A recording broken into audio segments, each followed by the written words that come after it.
Greetings and God bless. I was talking with a landlord that owned a lot of properties in near Fayetteville, around Fayetteville, Arkansas.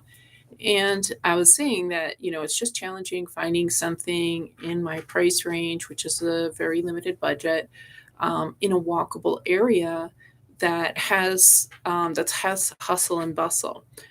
And uh, and the impression I got, and she was like, "Well, move to somewhere, start your own city." Now, and the thing is, I told her I never learned how to drive. I grew up in New York, so that's why I'm needing a walkable place, but I don't want to live in a ghost town. And that is this callous, classist indifference that I have seen, by landlords, property managers, by the employees of these property managers and international investors. And what's so interesting is folks love to bash that person. Well, you're just not working hard enough. You're just lazy. You just want us to give you everything. Um, but we have a housing crisis. It's literally across the nation. And uh, we know that investors are warehousing properties, and we know that rents have gone up 160% in the past, I don't know, 10 years or something like that. And so it isn't that somebody's lazy. It's not that they, like landlords are thinking, "Oh, well, I have a crazy high rent because I have to live my fancy lifestyle." And if somebody can't afford it, they need to work 2 jobs. They need to work 3 jobs. They need to get married and have 6 jobs to pay my rent. Not to mention the utilities that people have to pay, and transportation costs, and putting clothes on their back, food, not to mention medical stuff. But landlords don't care. Landlords are just like, and I see like some people like, "Oh, well, it's so hard being a landlord." And yeah, you know what? It's a job. That's the thing that landlords are like, "Well, I should just get all this money because I was smart enough, or my parents were smart enough, or my grandparents were smart enough to have purchased this 30, 40 years ago. And I just should get free money." There's this real entitlement, and just heartless, callous perspective about people. And what's worse is this demographic is rude to the blue collar worker who makes things run, who makes it possible for a road to be smooth, for police to do whatever, for a store to be stocked. Like these entitled people, um, they don't they who own the properties that these workers will have to rent. Like they're not even respectful to the worker that is the renter. And then they whine and complain when stuff has to be done. Like when you're in your house, you're redoing your kitchen, or you're replacing the water heater. Like people complain about that, but they're like, "Yeah, that's what happens."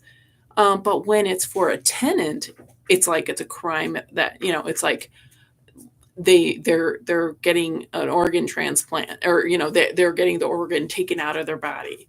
And yes, I know these are high costs, but you are getting this passive income stream mostly, except for when the roof leaks. But when you own a home, roof leaking happens. There's flooding in the basement.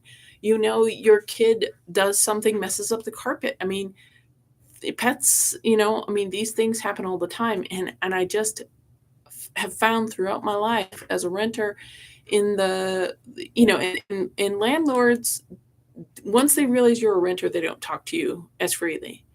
They talk amongst themselves, and I think that's telling.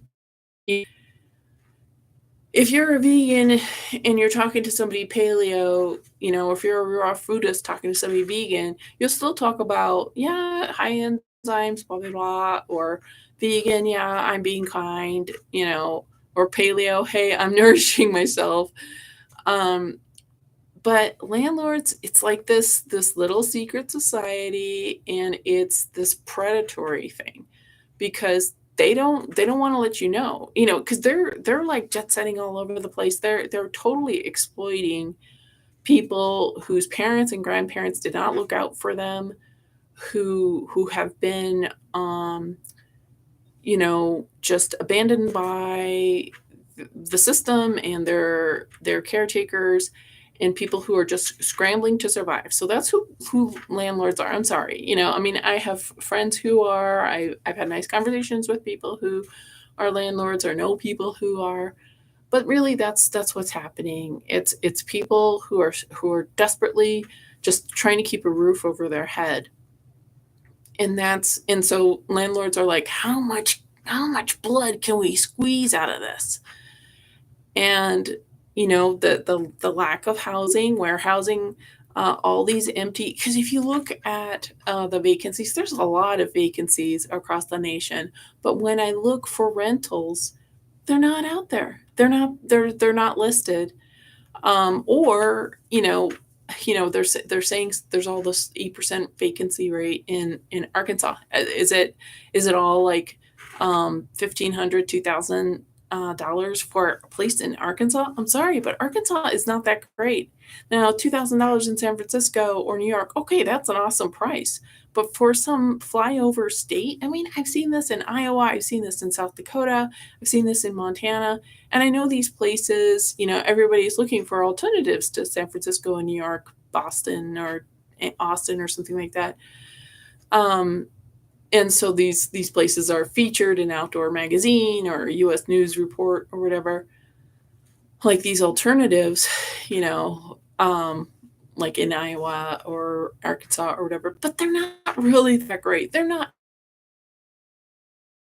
Dakota or Ark are not paying mortgages. Their mortgages has probably been paid off because they inherited their grandparents' house or their parents' house. It's just this really disgusting mentality, and I think it's gotten worse in the past. I don't know, 20 years or something like that. Because when I was growing up in uh, New York City, I didn't meet a lot of people who owned their own homes.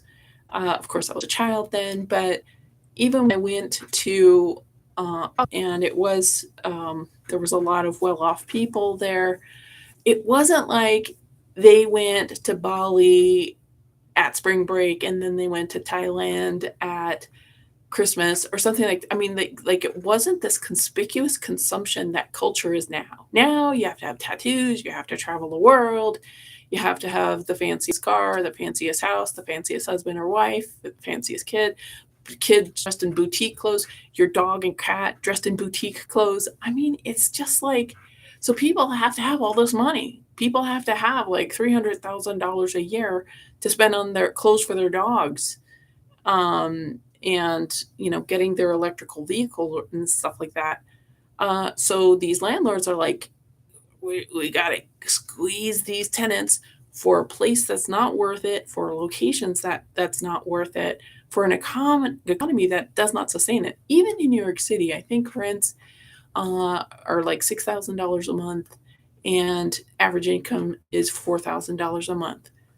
And so what landlords expect is your grandparents are going to help pay your rent. Your parents are going to help pay your rent.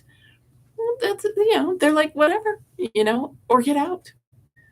And I really find that despicable. And the thing is, then these people who own property, they need somebody at the gas station or at the grocery store or at the coffee shop to serve them, right? To be convenient, because these people are toddlers. These are trust fund kids who are now adults and exploiting others. And then they complain nobody wants to work. No, it's just that there's no housing that a working person can afford. And when I was talking to this landlord, she was silent. She was shocked, right? Because landlords don't think about it. They don't think about, okay, who is stupid enough to pay me $1,500 a month? Who's stupid enough? Okay. Oh, that's going to be that entry level worker at the donut shop, at the coffee shop. Okay.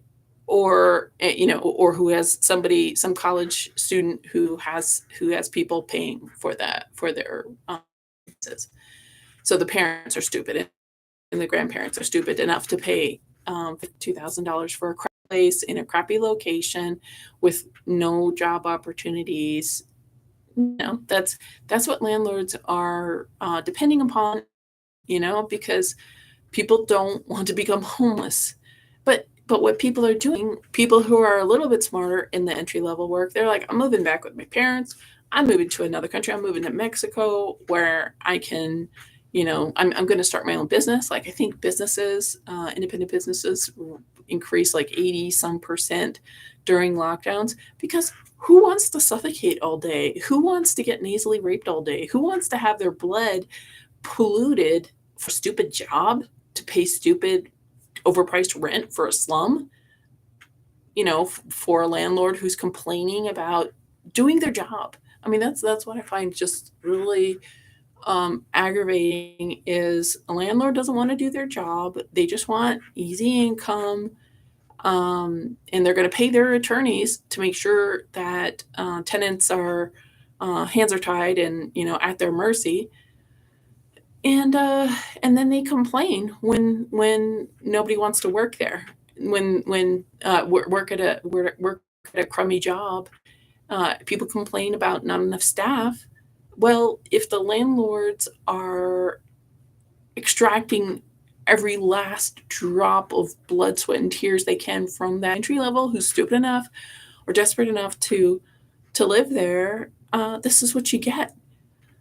So, anyways, it was just really offensive. I hate to use that word because it's such a woke term now, but it rankled me that somebody who has all these properties, no question about, like, and yes, I know they're paying property taxes, and I know they're paying this and that and the other thing.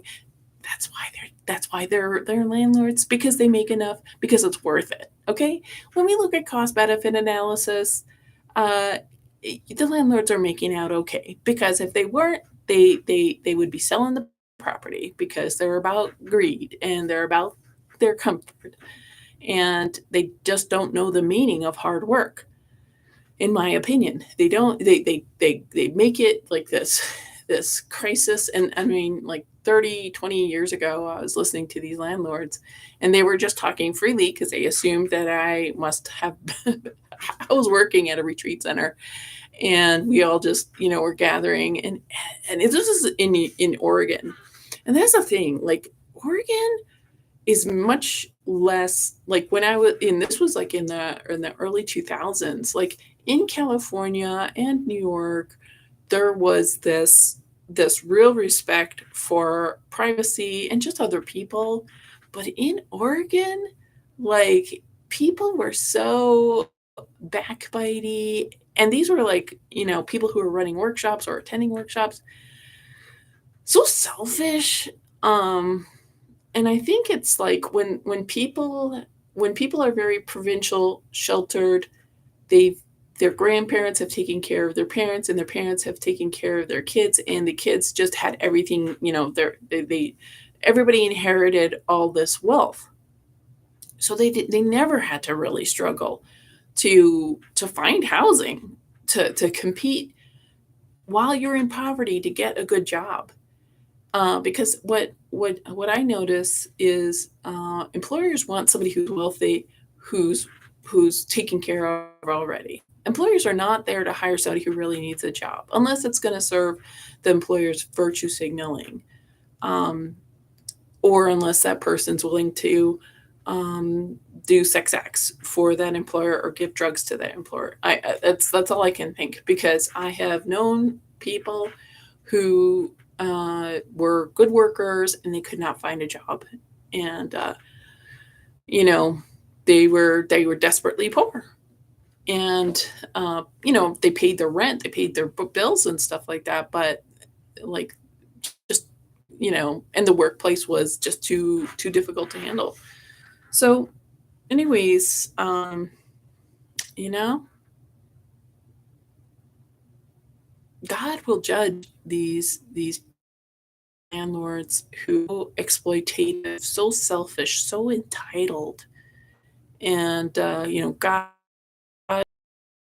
find Jesus And I am glad for when they meet God on the white throne, they get what they deserve, who just want their grand lattes and their, jet setting lifestyle, and you know just their gratification, and God gave them so much abundance, and they have squandered it on themselves.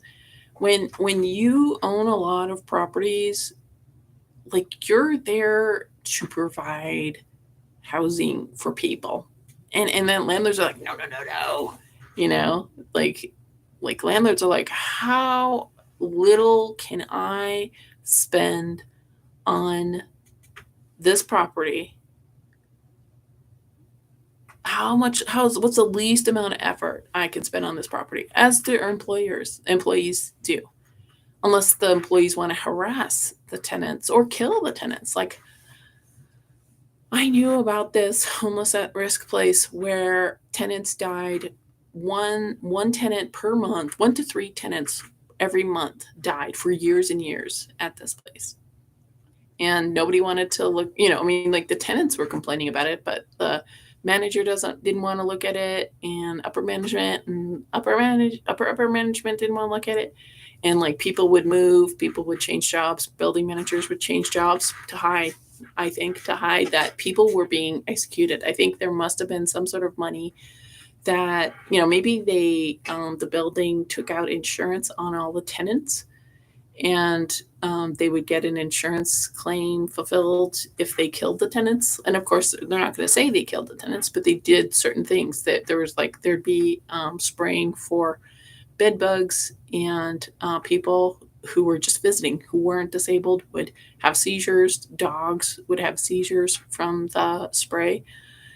I mean, I don't know, because it was just this trend that nobody cared about. I mean, people are, like, crying about Ukraine or certain demographics or the current situation, and yet the very people who are complaining have probably executed a lot of people, or trafficked children, or know people who have.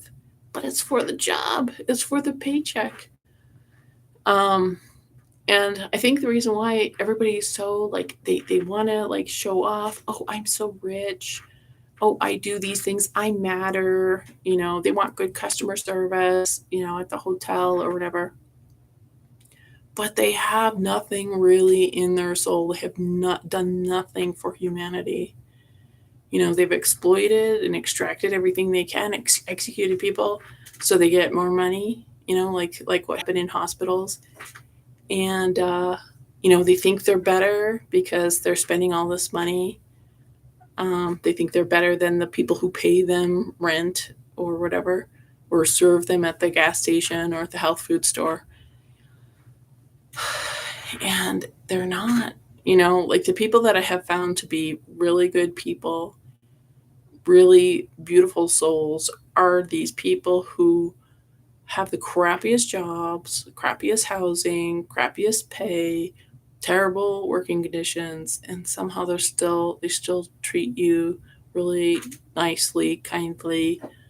Um, you know, just by the grace of God. God bless those type of employees. Because most of the time, like, these wealthy, insulated, entitled, scum of the earth type of people, like, they just get to meet God. They're getting their reward here on earth, and then they have eternity to think about how exploitative they were, and how negligent and irresponsible and selfish they were. Because if God gives you so much money, know-how, or whatever, to own properties, and you have like 20 families depending on you, and you just extract every last bit of blood, sweat, and tear out of those families, so you can have all this conspicuous consumption. And that's the point I was going to bring up. Is 20, 30 years ago, everybody wasn't like, oh, I have to be famous and look glamorous and show off. Oh, I go to the chiropractor and I did this type of treatment and get fancy hair or fancy cars or whatever. Like now, like in the past, you could live on $50,000, raise your family, and feel good enough self-esteem. But now there's this expectation you have to be like spend $300,000 a year showing off how rich you are. Like that's what I think is kind of part of the problem is people are trying to keep up with the Joneses. And the Joneses, they're trying to be like Kim Kardashian and whatnot. They're trying to live a movie star kind of a life. They're not. They're not a movie star. They're not. They have not contributed to American culture or to human culture in any way. They've exploited people so they can spend a lot of money and, you know, like demand good customer service because they're in this hotel or whatever. And it's really, um, I think it's a problem, but God has figured it out and God will hold these people to account. So, like, uh, I've been looking at Arkansas very hard to find a walkable place. And I just find it so like despicable when people are privileged and they're like, you know, they're like, well, tough luck. Tough luck if you don't have a car or know how to drive, need a walkable place and a place that you can afford. Tough luck.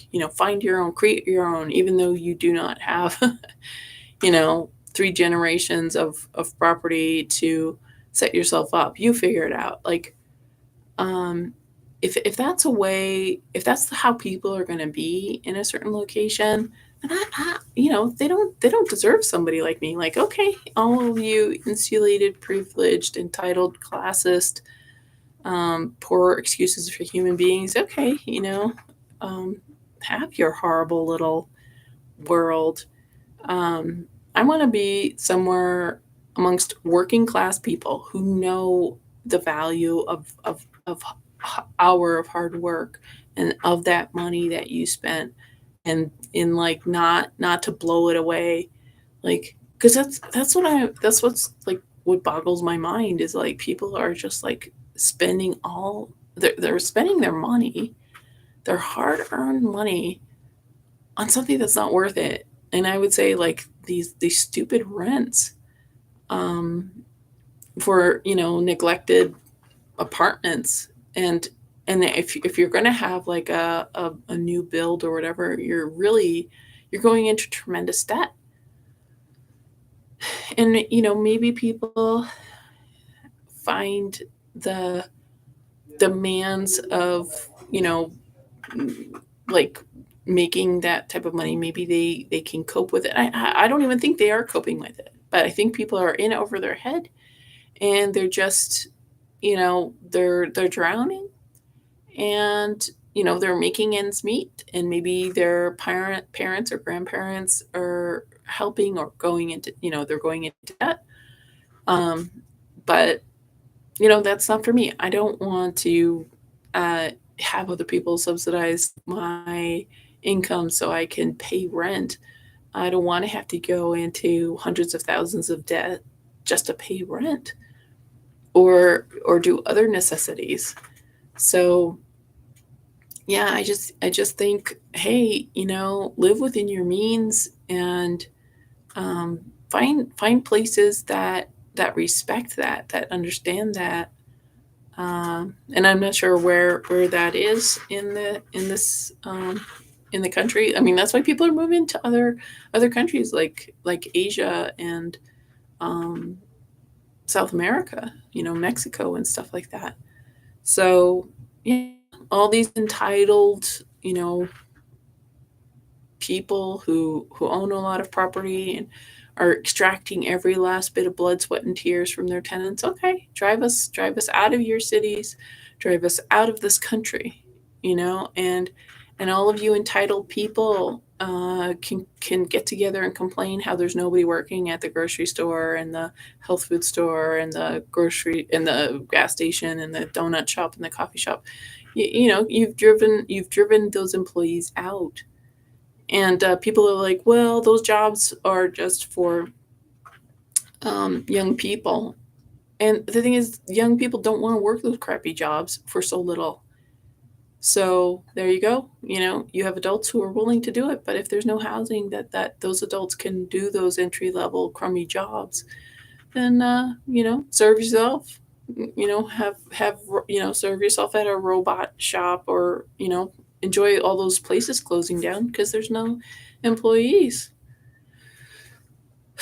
So, and you guys, you landlords, are responsible for that homelessness problem that we have nationally.